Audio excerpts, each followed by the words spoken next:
Taip pat už T4 pavertimą į T3 atsakingas žarnyne esanti mikrobiota. Ten paverčiama T4 į T3 kažkur apie 20%. Todėl kepenų ir žarnyno sveikata skydliaukės veiklai yra labai, labai svarbi. Ir jeigu kepenys perkrauti įvairiom medžiagom ir taip pat žarnynas nuo mūsų valgomo maisto yra užterštas, automatiškai sumažėja skydliaukės hormonų pavertimas iš neaktyvios formos į aktyvę. Nes mūsų skydliaukė atsakinga už medžiagų apykaitą ir jinai perduoda savo hormonus, aktyvų hormoną į ląsteles, kad toliau vyktų visi medžiagų apykaitos procesai.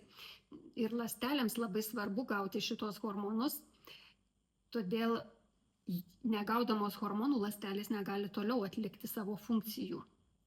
Jeigu norite daugiau sužinoti skydliaukės temom, tada sekite mane.